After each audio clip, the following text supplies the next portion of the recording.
క్రీస్తునందు ఈ ప్రభువుకు చేసిన పరిశుద్ధులకు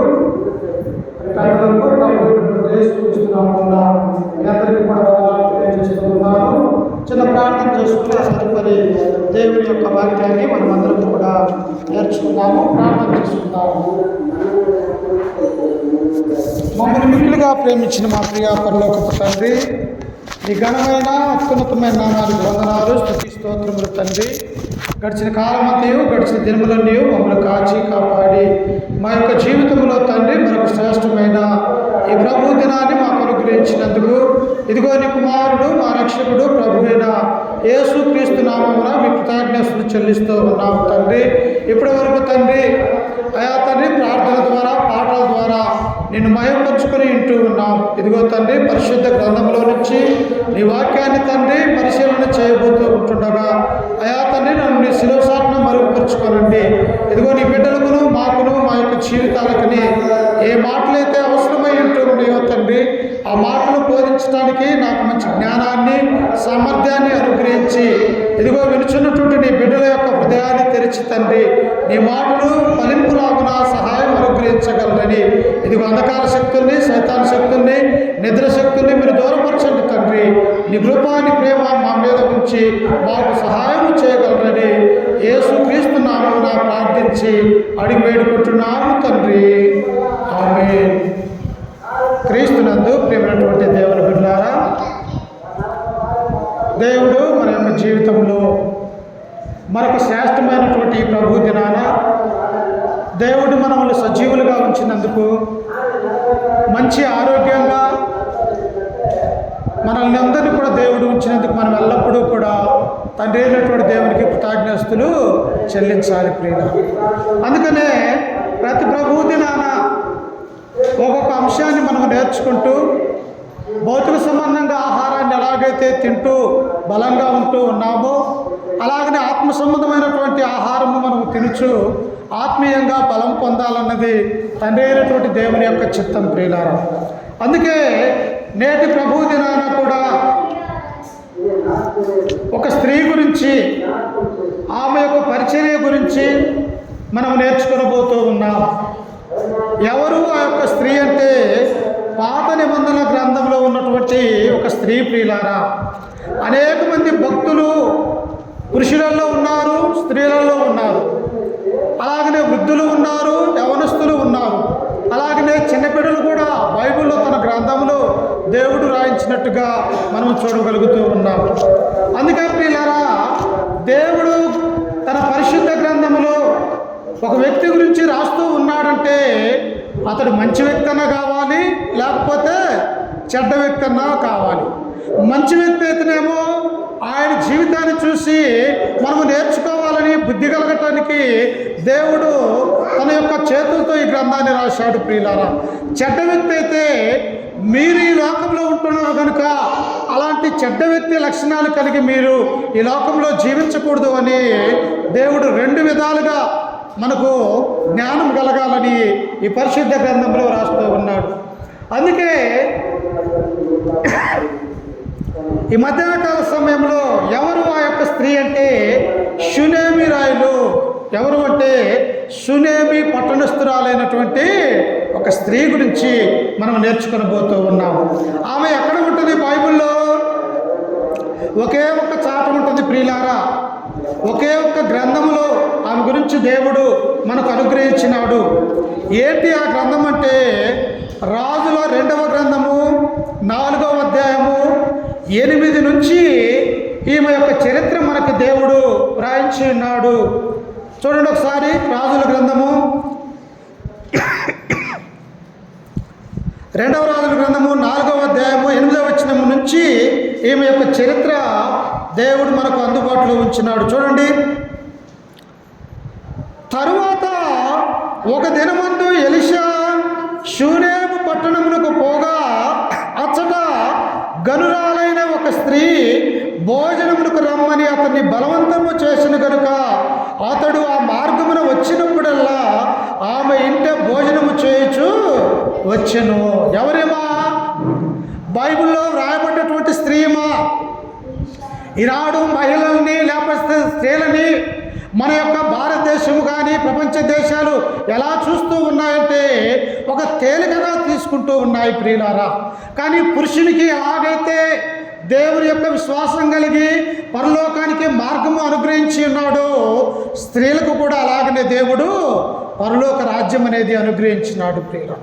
అందుకనే దేవుడు అంటాడు పేతురు రాసినటువంటి పత్రికలో, ఇదిగో నీతోటి పాలువారైనటువంటి నీ యొక్క భార్య కృపా జీవంలో ఉన్నది కాబట్టి ఆమెతో జాగ్రత్తగా ఉండు అని చెప్పేసి దేవుడు తన గ్రంథంలో రాశాడు ప్రియులు.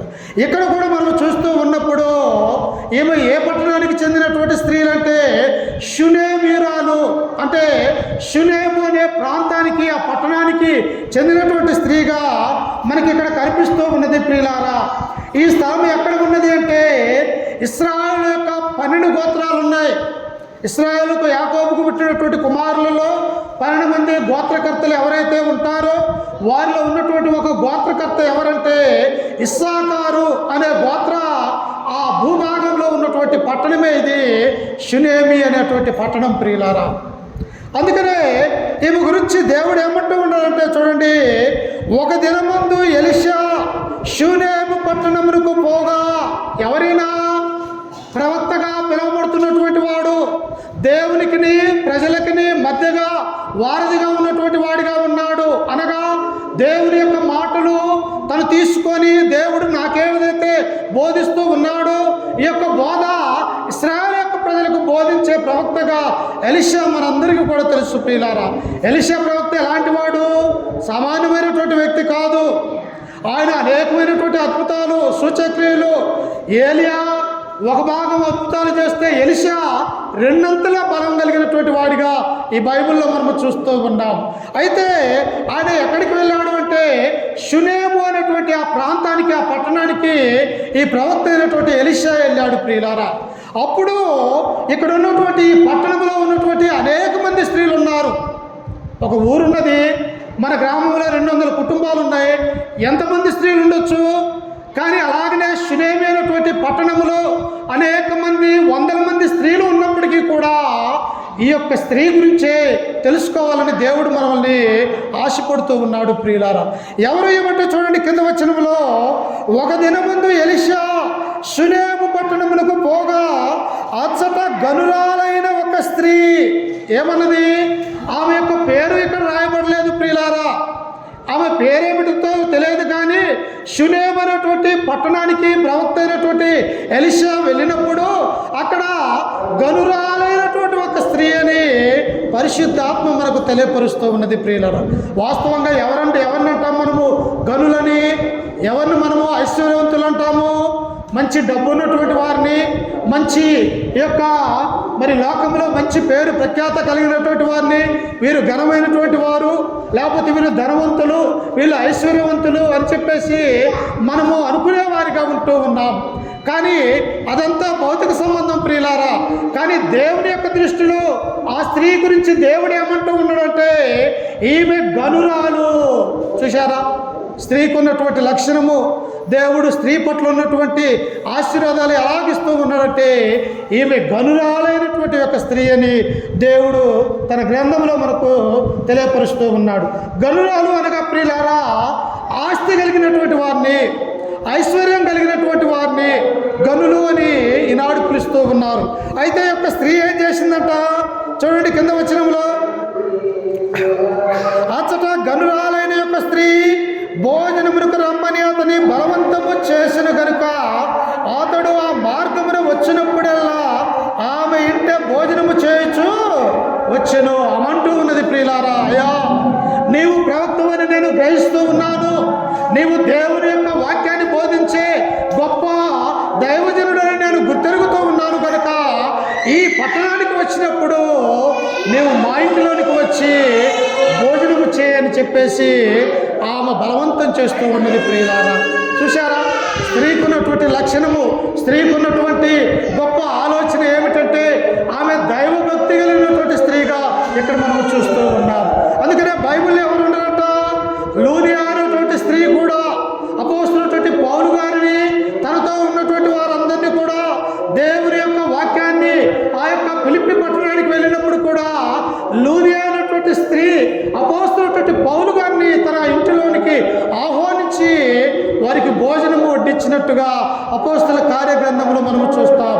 అలాగనే ఇక్కడ కూడా గనురాలైనటువంటి యొక్క స్త్రీ కూడా ఎలీషా ప్రవక్తని దేవుని యొక్క ప్రవక్తగా గ్రహించి ఏమంటూ ఉన్నదంటే, అయ్యా ఈ యొక్క షూనేము పట్టణానికి వచ్చినప్పుడల్లా నా ఇంటికి రండి, నేను మీకు ఆతిథ్యం ఇస్తాను, నీవు దేవుని యొక్క ప్రవక్త అని చెప్పేసి ఆ యొక్క స్త్రీ ఎలీషా ప్రవక్తను ఆహ్వానిస్తూ ఉన్నది. ప్రియులారా, చూశారా ఎందుకు ఆహ్వానిస్తూ ఉన్నదంటే ఆమె దేవుని యందు భయభక్తులు కలిగినటువంటి స్త్రీగా మనము చూస్తూ ఉన్నాం.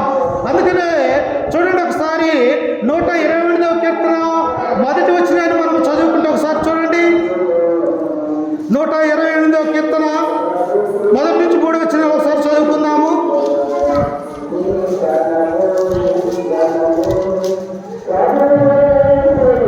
యెహోవా యందు భయభక్తులు కలిగి ఆయన త్రోవల యందు నడుచువారందరూ ధన్యులు. చూశారా, ఈ గనురాలైనటువంటి స్త్రీ కూడా యెహోవా అంటే భయం కలిగి ఉన్నదామా, యెహోవా అంటే భక్తి కలిగి ఉన్నది కనుక ఈ దైవజనుడిని గుర్తించి తన యొక్క ఇంటిలోనికి ఆహ్వానించుకుంటూ ఉన్నది. ప్రియులారా, మనము కూడా మన యొక్క జీవితంలో మనం ఏం చేయాలి? ఏ సేవకుడైనా మన యొక్క గ్రామం కానీ మన యొక్క కుటుంబంలోనికి కానీ మన యొక్క ఇంటి దగ్గరకు వచ్చినప్పుడు ప్రియులారా, వారిని మనం ఏం చేయాలంటే మన దగ్గర ఉంటే భోజనం పెట్టచ్చు, లేకపోతే గుక్కెడు చల్లనీళ్ళు ఇచ్చి వారి యొక్క దాహాన్ని తీర్చవచ్చు. ప్రియులారా, ఎందుకు? నా పేరిట వచ్చు వాడికి గుక్కెడు చల్లనీళ్ళు ఇచ్చినా తమ ఫలము వారు పోగొట్టుకొనరు అని చెప్పేసి యేసుక్రీస్తు వారు సెలవు చెప్పాడు. ప్రియులారా, ఎందుకంటే క్రైస్తవులుగా మనము క్రీస్తుని నమ్ముకున్నటువంటి వారిగా మన యొక్క పరిచర్య, మన యొక్క చేతులు ఎలా ఉండాలంటే మంచిగా ఉండాలి అని దేవుని యొక్క గ్రంథము మనకు ఆలోచన చేస్తూ ఉన్నది.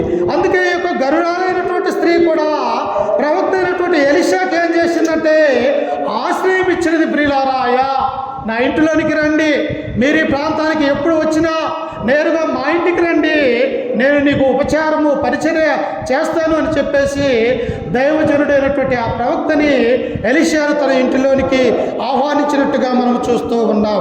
చూడండి, కింద వచనంలో చదువుకుంటే 9వ వచనంలో చూడండి ఒకసారి. కాగా ఆమె తన పెరిమిటిని చూసి మన యొద్దకు వచ్చుచూ పోవుచున్నవాడు భక్తిగల దైవజనుడని నేను ఎరుగుదును. చూశారా, భార్య దేవుని యందు భయము భక్తి విశ్వాసము కలిగి ఉంటే తమ భర్తకు ఆమె చెబుతూ ఉన్నది, అయ్యా ఈ యొక్క ప్రాంతానికి వచ్చినటువంటి దైవజనుడైనటువంటి భక్తిపరుడైనటువంటి ఎలీషా ఎలాంటి వాడంటే ఇతడు గొప్ప దైవజనుడని నేను ఎరుగుతూ ఉన్నాను. ఎందుకు? ఒక మంచి సేవకుడని ఎలా మనకు తెలుస్తుందంటే తమ యొక్క ప్రవర్తనలో, తమ యొక్క నడవడికలో, తమ నోటి మాట ద్వారా ఈ యొక్క దైవజనుడు నిజమైనటువంటి భక్తుడు అని తెలుసుకొనవచ్చు. ప్రియులారా, లేకపోతే ఆ దైవజనుడు పనికి వాడైతే ఆ దైవజనుడు బైబిల్ పట్టుకొని అనేక చెడ్డ కార్యాలు చేస్తే ఇతను దొంగ బోధకుడు అని మనం గుర్తించే స్వభావము దేవుడు మనకు అనుగ్రహించినాడు. అందుకే ఏమంటూ ఉన్నది, గనురాలైనటువంటి స్త్రీ తమ భర్తతో చెబుతూ ఉన్నటువంటి మాటలు ఏమిటంటే, అందుకే ఆయన అంటున్నాడు చూడండి, కాగా ఆమె తన పెనిమిటిని చూసి మన యొద్దకు వచ్చుచూ పోవచ్చున్నవాడు భక్తి గల దైవజనుడని నేను ఎరుగుదును. అయా సామాన్యమైనటువంటి వ్యక్తి కాదు మన దగ్గరకు వచ్చేది, ఆయన దేవునితో మాట్లాడుతున్నటువంటి వాడు, దేవుని యొక్క ప్రవక్తగా ఈ ప్రాంతంలో దేవుని యొక్క సేవ చేస్తూ ఉన్నాడు కనుక ఇతడు భక్తిపరుడు అని చెప్పేసి నాకు తోస్తూ ఉన్నదని తమ భర్తకు చెబుతూ ఉన్నాడు. ప్రియులారు, నిజంగా మంచి భార్యలు ఏం చేస్తారంటే తమ భర్తలను కూడా దేవుని యొక్క సన్నిధానానికి నడిపించే కార్యక్రమము చేయాలి. ప్రియులారా, ఎందుకు? నీ ఒక్కదానివే పరలోక రాజ్యం పోతే లాభం ఏమున్నది? నీతో పాటు నీ యొక్క భర్త రావాలి, నీ యొక్క పిల్లలు రావాలి. మనమందరము కూడా ఈ లోకంలో క్రైస్తవులుగా జీవించగలిగితే మన యొక్క కుటుంబం ఏం చేస్తుందంటే ఆ పరలోక రాజ్యంలో దేవునితో ఉండే భాగ్యాన్ని మనం ఏం చేయాలంటే మన కుటుంబాన్ని నడిపించేవారిగా ఉండాలి.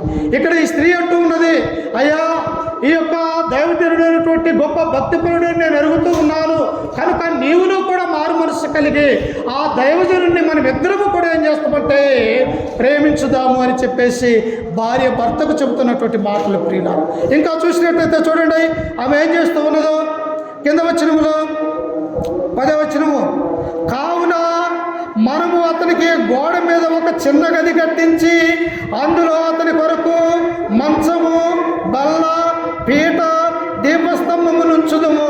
చూశారా ప్రియులారా, ఎవరు చేయగలరు ఈ యొక్క మాటలు? ఎవరైతే దేవునికి సమర్పించుకుంటారో, ఎవరైతే ఏ లోకం నాది కాదు, నా లోకం పరలోక రాజ్యం అని ప్రతి స్త్రీ పురుషులు మరి తీర్మానం చేసుకుంటారో అట్టి వారమే ఇతరులకు మంచి కార్యాలు చేయగలిగే బుద్ధి దేవుడిస్తాడు. ప్రియులారా, ఈ యొక్క స్త్రీ అంటున్నది, అయ్యా మనకున్నటువంటి ఇంటిలో దైవజనుడు ఉండటానికి మొహమాట పడవచ్చు. ఎందుకు? తన దగ్గర బైబిల్ గ్రంథాలు ఉన్నాయి, తనతో పాటు వచ్చే గేహాజీ ఉన్నారు, కాబట్టి తన యొక్క శిష్యులు ఉన్నారు కనుక మనం ఉంటున్నటువంటి యొక్క ఇల్లు చిన్నదిగా ఉన్నది కనుక మనం ఉంటున్నటువంటి ఇంటిలో పైన ఒక గది కట్టిస్తాము దైవజనుడి కొరకని తన భర్తకి భార్య చెప్తూ ఉన్నది. ప్రియులారా, ఎవరన్నా కట్టిస్తారా?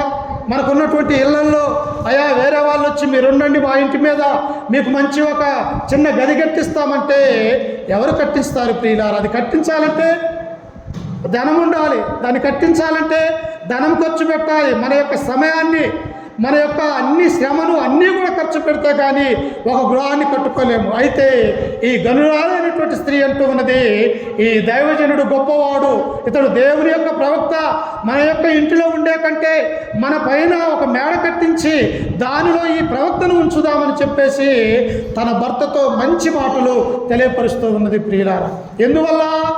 దేవుణ్ణి నమ్ముకున్నటువంటి వారిని, దైవజనుడిని ప్రేమిస్తే దేవుడు నన్ను ఆశీర్వదించుతాడు, నన్ను జ్ఞాపకం చేసుకుంటాడని చెప్పేసి ఈ స్త్రీ ఆలోచిస్తూ ఉన్నది. ప్రియులారా, అందుకే ఆ భర్తతో చెబుతూ ఉన్నప్పుడు చూడండి, ఆమెనేమంటూ ఉన్నాడో, అతడు మన యొద్దకు వచ్చినప్పుడల్లా అందులో బస చేయొచ్చు వచ్చునని చెప్పెను. తరువాత అతడు అక్కడికి ఒకానొక దినము వచ్చి ఆ గదిలో చొచ్చి అక్కడ పరుండెను. ఆమె చెప్పినట్టే ప్రియులారా, తనున్నటువంటి ఇంటి పైన ఒక మేడగది కట్టించి తన భర్త తను ఇద్దరు కష్టపడి ఒక మేడగది కట్టించినప్పుడు ప్రవక్త మరొకసారి ఆ ప్రాంతానికి వచ్చినప్పుడు ఆ మేడగదిలో నివసించినట్టుగా మనము చూస్తూ ఉన్నాం. ప్రవర్తన చేర్చుకుని వాడు ఏం చేస్తారంట? నన్ను చేర్చుకుని ప్రభు అయినటువంటి యేసుక్రీస్తు వారు చెప్పినట్టుగా మనం చూస్తూ ఉన్నాం. అందుకనే చూడండి, రోమీయులకు రాసినటువంటి పత్రిక 12వ అధ్యాయము 13వ వచనంలో చదువుకుంటే అపోస్తలుడైనటువంటి పౌలు అక్కడ సెలవిస్తూ ఉన్నాడు. చూడండి, రోమీయులకు రాసినటువంటి పత్రిక 12వ అధ్యాయము 13, 14 వచనాలు చదువుకుందాం.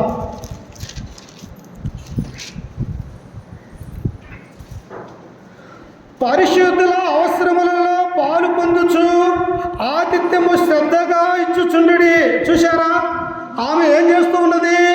తనకున్నటువంటి ఆ ప్రవక్తను తన ఇంటి మేడగదిలో ఒక మేడ కట్టించి ఆ మేడగదిలో ప్రవక్తను ఉంచిన తరువాత ఈమె ఏం చేస్తూ ఉన్నదంటే ప్రియులారా, మంచి వంట తయారు చేసేది, ప్రవక్త వచ్చినప్పుడు వారికి పరిచర్య, ఆతిథ్యం ఇస్తున్నట్టుగా మనం చూస్తూ ఉన్నాం. అందుకని ఇక్కడ అపోస్తలుడైనటువంటి పౌలు కూడా అంటూ ఉన్నాడు, ఎలా ఉండాలంట? మీరు కూడా క్రైస్తవులుగా ఉన్నారు, మీరు కూడా క్రీస్తునందు ఉన్నారు కనుక మీ ఆలోచన కూడా ఎలా ఉండాలని తెలియపరుస్తూ ఉన్నట్టే, పరిశుద్ధుల అవసరములలో పాలు పొందుచు ఆతిథ్యము శ్రద్ధగా ఇచ్చుచుండిరి. మనము కూడా మన యొక్క జీవితంలో ప్రియులారా, మనం ఎలాగైతే మన యొక్క బంధువుల్ని, మన యొక్క రక్త సంబంధికుల్ని ప్రేమిస్తామో అంతకంటే ఎక్కువగా ఎవరిని ప్రేమించాలి అంటే దేవుని యొక్క సేవకుని మనము ఆతిథ్యం ఇచ్చే విధంగా ఉండాలి. ప్రియుల, ఒకానొక సమయంలో అబ్రహాము కూడా అలాగనే చేశాడు. ఎక్కడో నుండి వస్తున్నారని ఒక 3 మనుషుల్ని అనుకున్నాడు.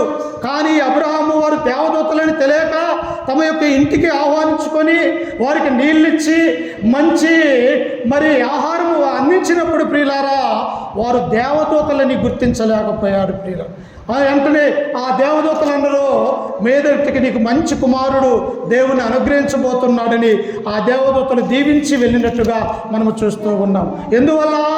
దేవుని యొక్క సేవకుల్ని, క్రైస్తవుల్ని మనము కూడా ఆతిథ్యము పరిచర్య చేసినట్టయితే మన యొక్క కుటుంబాలు కూడా దేవుడు దీవిస్తాడన్నటువంటి విషయాన్ని మనం గుర్తెరగాలి.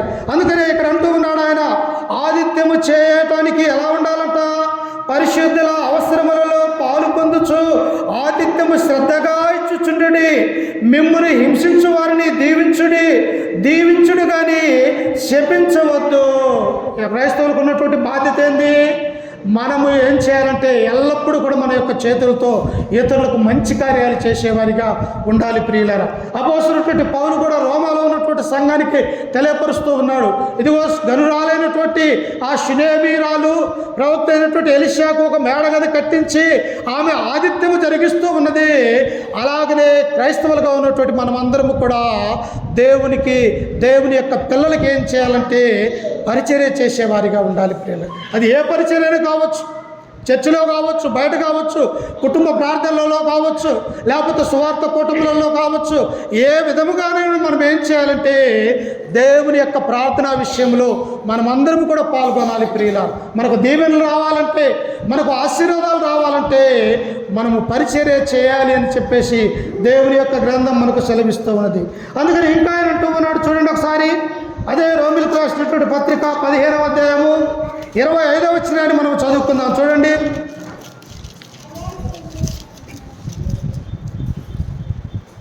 రోమిలకు రాసినటువంటి పత్రిక 15వ అధ్యాయం 25. అనాది నుండి సమస్తమైన అన్యజనులు విశ్వాసమునకు విధేయులగునట్లు రహస్యముగా ఉంచబడి ఇప్పుడు ప్రత్యక్షపరచబడిన మర్మము నిత్యదేవుని ఆజ్ఞ ప్రకారము ప్రవక్తల లేఖనముల ద్వారా వారికి తెలపబడి ఉన్నది. ఈ మర్మమును అనుసరించుచున్న నా సువార్త ప్రకారముగాను యేసుక్రీస్తును గురించిన ప్రకటన ప్రకారముగా మిమ్మును స్థిరపరచాలి. ఏం చేయాలంట? ఆతిథ్యము చేయాలి. క్రీస్తు యొక్క మర్మము, అనాది సంకల్పము మన మీద ఏమయ్యనదో గుర్తెరిగి క్రీస్తు నందు ఉండాలి అని రోమాలో ఉన్నటువంటి సంఘానికి అపోస్తలుడైనటువంటి పౌలు సెలవిస్తూ ఉన్నాడు ప్రియులారా. ఈ గనురాలైనటువంటి స్త్రీ కూడా ప్రవక్త యందు దేవుని యందు నమ్మకం ఉంచి ఆయనకు ఆతిథ్యము చేసినట్టుగా మనము చూస్తూ ఉన్నాం. ఆతిథ్యము చేసినప్పుడు ప్రియులారా ఆ యొక్క ప్రవక్త ఏమంటూ ఉన్నాడు ఒకసారి చూడండి. ఆతిథ్యం చేసినప్పుడు అదే రాజుల గ్రంథము 2వ రాజుల గ్రంథము 4వ అధ్యాయము 12వ వచనాన్ని చదువుకుందాం. చూడండి. 4:12.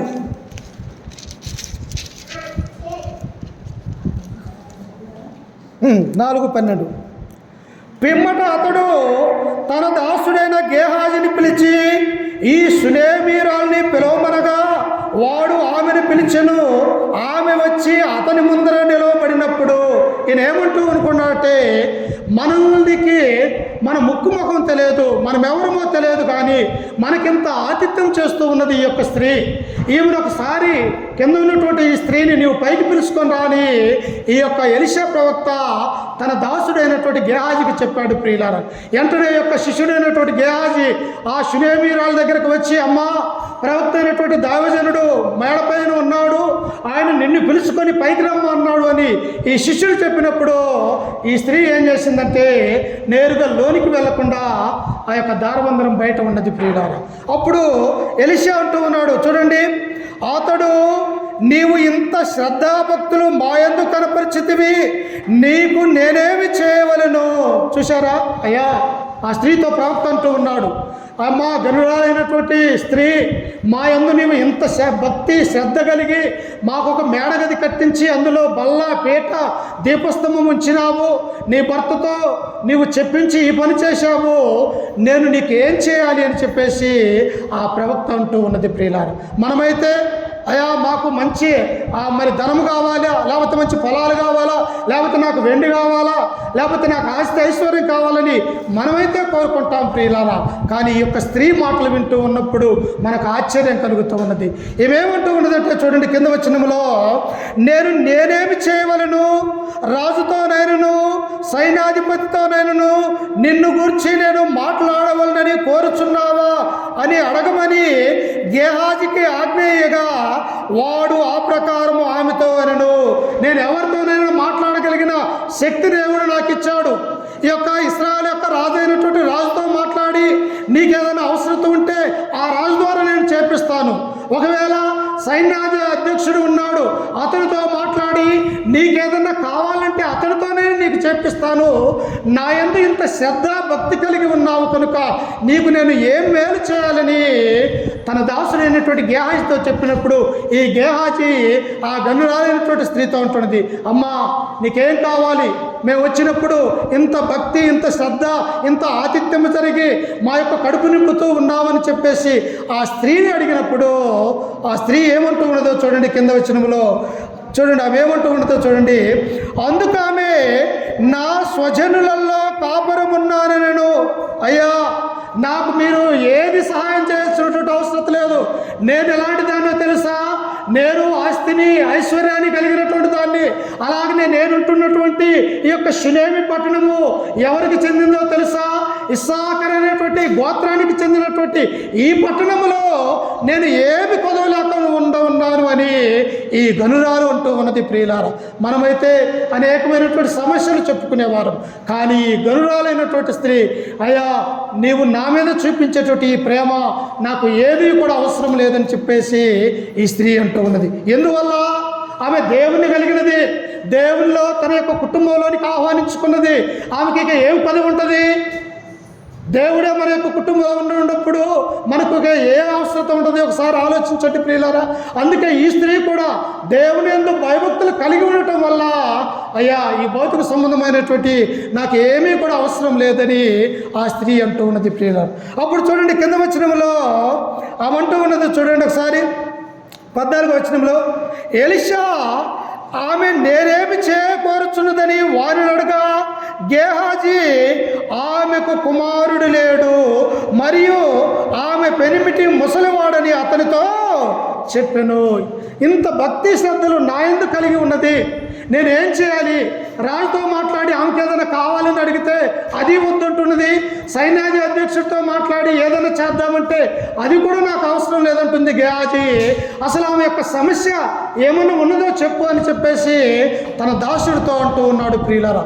అప్పుడు ఆ గేహాజీ అంటూ ఉన్నాడు, అయ్యా ఆమెకు ఆస్తి ఉన్నది, ఐశ్వర్యం ఉన్నది, తన స్వజనులలో కాపురం ఉంటూ ఉన్నది, ఆమెకు ఉండటానికి మంచి గృహం ఉన్నది, కానీ ఆమె యొక్క గర్భాన్ని ఎవరు లేరంట, సంతానం అనేది లేదు ప్రియుడా. చూసారా, మానవుని యొక్క జీవితంలో, మన యొక్క జీవితంలో కూడా అన్నీ కూడా ఉన్నా కూడా ఏదో ఒక లోటు మనకు ఉంటూనే ఉంటుంది. అలాగనే ఆమెకు అన్నీ ఉన్నాయి, ఆస్తి ఉంది, ఐశ్వర్యం ఉన్నది, తన స్వజనులో ఉన్నారు, కానీ ఆమెకు ఏమి లేదంట, ఆమెకు సంతానం అనేది లేదు ప్రియుల. ఈ గ్రంథంలో రాయకూడదు ఏమిటంటే, ఆమె భర్త కూడా ఎలాంటి వాడంటే వయసు అయిపోయినటువంటి వృద్ధుడు, అంటే ముసలివాడు అని చెప్పేసి దేవుడు తన గ్రంథంలో రాయించాడు. ఇక ముసలి వాళ్ళకి, వృద్ధులకు ఎలాగ పిల్లలు పుట్టగలరు? అబ్రహాము శారాను చూసినప్పుడు, అబ్రహాముకు 100 సంవత్సరాలు, శారాకు 90 సంవత్సరాలు. అయ్యా మీదటికి నీకు కుమారుడు పుడతాడని దేవదూతలు వారితో చెప్పినప్పుడు అన్నాడు, వాళ్ళు నవ్వారు ప్రియులారా. ఎలాగా? వృద్ధుడైనటువంటి ముసలివాడైనటువంటి నాకు, అలాగే వృద్ధురాలైనటువంటి శారా ఎలా పిల్లలు కంటదని చెప్పేసి వారు ఇరువురు కూడా నవ్వుకున్నట్టుగా మనం చూస్తూ ఉన్నాం. ఇక్కడ కూడా చూసినప్పుడు ప్రియులారా, గనురాలైనటువంటి ఈ స్త్రీ ఉన్నది కానీ ఆమె యొక్క భర్త ఎలాంటి వాడంటే వృద్ధుడు, అనగా ముసలివాడు అని చెప్పేసి దేవుని యొక్క గ్రంథం మనకు సెలవిస్తూ ఉన్నది. అప్పుడు చూడండి కింద వచనములో 16వ వచనము, ఎలీషా మరుసటి ఏట ఈ ఋతువుకు నీ కవిట కుమారుడుని ఆమెతో అనెను. ఆమె ఆ మాట విని, దైవజనుడైన నా ఏలిన వాడా అలాగూ పలకవద్దు, నీ దాసురాలైన నాతో అబద్ధం ఆడవద్దనను.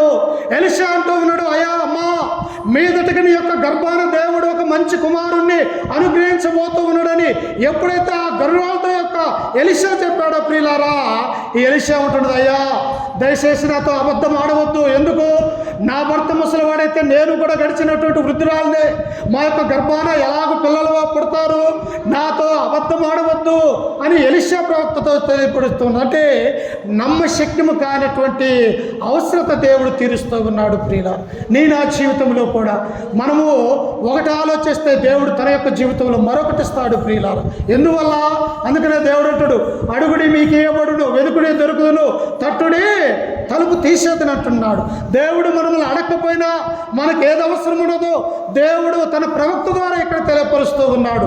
ఈ యొక్క సునేమీరాలకి సంతానం అనేది లేకపోయినప్పుడు ఈ ప్రవక్త అంటూ ఉన్నాడు, మీదటికి నీ యొక్క గర్భాన కుమారుడు దేవుడు అనుగ్రహించబోతూ ఉన్నాడు అంటున్నాడు. కానీ ఈమెమంటూ ఉన్నది, ఆమె నమ్మటంలా. ఎందుకు? నా యొక్క భర్త ముసలివాడు, నేను కూడా గతించినటువంటి వృద్ధురాలనే, మాకెలాగూ పిల్లలు పుడతారని చెప్పేసి ఆమె ఆశ్చర్యపోతూ ఉన్నది ప్రియులారా. కానీ దేవుని యొక్క ప్రవక్త మాట తప్పనేటువంటి వాడు ప్రియుల. ప్రవక్త ఒక మాట చెబితే అది జరిగి తీరుతూ ఉన్నదని ఈ గ్రంథంలో మనం చూడగలం ప్రియులారా.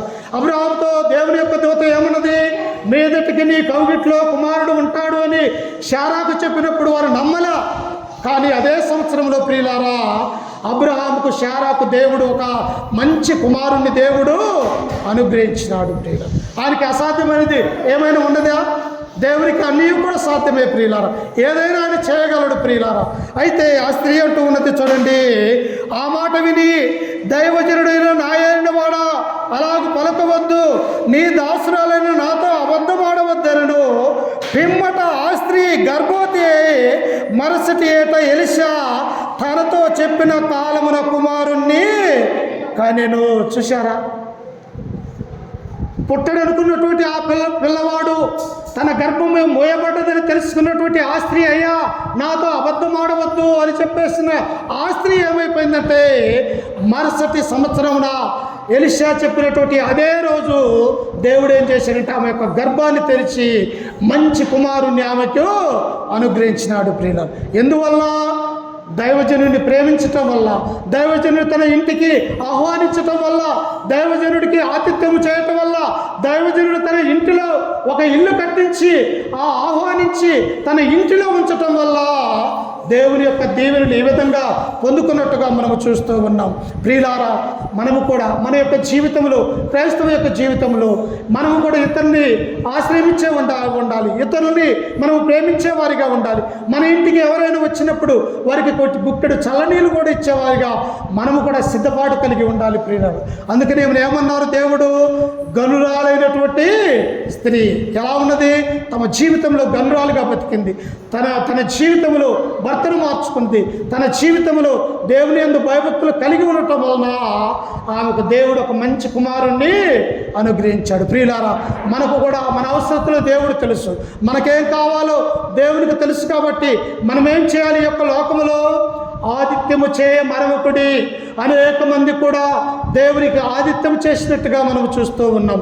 అందుకే చివరిగా ఒక మాట చదువుకుని ముగించుకుందాం. చూడండి ఒకసారి హెబ్రీయులకు రాసినటువంటి పత్రిక,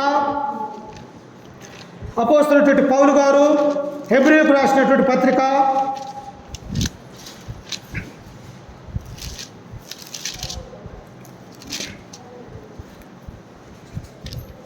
6వ అధ్యాయము 10వ వచనాన్ని చదువుకుందాం. 6:10. మీరు చేసిన కార్యమును మీరు పరిశుద్ధులకు ఉపచారము చేసి ఇంకను ఉపచారము చేయుచుండుట చేత తన నామమును బట్టి చూపిన ప్రేమను మరుచుటకు దేవుడు అన్యాయస్తుడు కాడు. ఏమంటున్నాడంట దేవుడు? మీరు చేసిన ప్రేమ, మీరు చూపిన ఉపకారమును, మీరు ఇచ్చినటువంటి ఆ యొక్క బహుమానాలు కానీ మరుచుటకు ఎవరు కాదంట? దేవుడు అన్యాయస్తుడు కాదు ప్రియుల. మానవులుగా మనం మర్చిపోతాం, చేసినటువంటి మేలు మనం మర్చిపోయేవారిగా ఉంటాం. కానీ దేవుడు మాత్రం ఆయన ఎన్నటికీ కూడా మన యొక్క జీవితంలో మర్చిపోడు. ఎందుకంటే ఆయన ఆశ్చర్యకరుడు, ఆలోచనకర్త, ఆయన సర్వోన్నతుడు, మహోన్నతుడు.